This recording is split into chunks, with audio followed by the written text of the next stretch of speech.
Welcome to I news. అదృష్టం ఎప్పుడు ఏ రూపంలో తలుపు తడుతుందో ఎవ్వరూ చెప్పలేరు.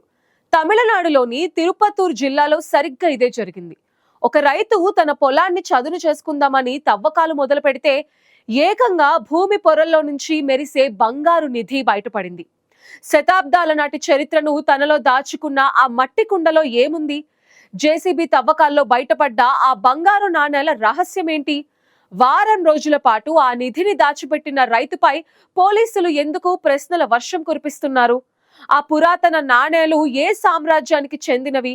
వీటన్నిటికీ సమాధానాలు ఇప్పుడు మనం స్పెషల్ స్టోరీలో చూద్దాం.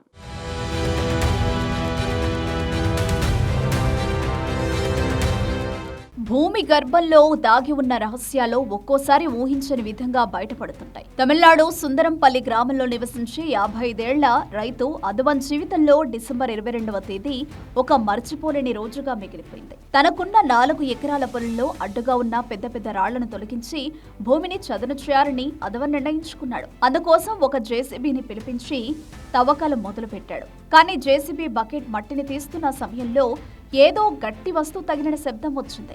ఆసక్తితో దగ్గరికి వెళ్లి చూడగా మట్టిలో పాతిపెట్టిన ఒక పురాతన మట్టి కుండ కనిపించింది. ఆ కుండను తెరిచి చూసిన రైతు కళ్ళు బయలు కమ్మాయి. అందులో మెరిసిపోతున్న బంగారు నాణేలున్నాయి. ఆ నాణేల ఆకారం, వాటిపై ఉన్న ముద్రలు ఎంతో వింతగా పురాతన కాలానికి చెందినవిగా అనిపించాయి. అయితే ఇక్కడే అసలు ట్విస్ట్ మొదలైంది. ఈ నిధి దొరికిన వెంటనే అధికారులకు సమాచారం ఇవ్వాల్సిన అదవన్ వారం రోజుల పాటు గమ్మునుండిపోయాడు. చివరకు డిసెంబర్ 27న గ్రామ పరిపాలనా అధికారులకు, పోలీసులకు విషయం చెప్పాడు. సమాచారం అందుకున్న రెవెన్యూ అధికారులు, గండిలి పోలీసులు వెంటనే సంఘటనా స్థలానికి చేరుకుని ఆ బంగారు నాణేలను స్వాధీనం చేసుకున్నారు. మొత్తం లెక్కించగా 56 బంగారు నాణేలు ఉన్నట్లు తహసీల్దార్ నిర్ధారించారు. కానీ ఆ మట్టి కుండ మూత పగిలిపోయి ఉండడం, అలాగే 5 రోజుల పాటు సమాచారాన్ని గోప్యంగా ఉంచడంతో పోలీసులు అదవన్ను అనుమానిస్తున్నారు. ఇంకా ఏవైనా నాణేలు దాచిపెట్టారా లేక వేరే ఎవరికైనా విక్రయించారా అన్న కోణంలో విచారణ జరుపుతున్నారు.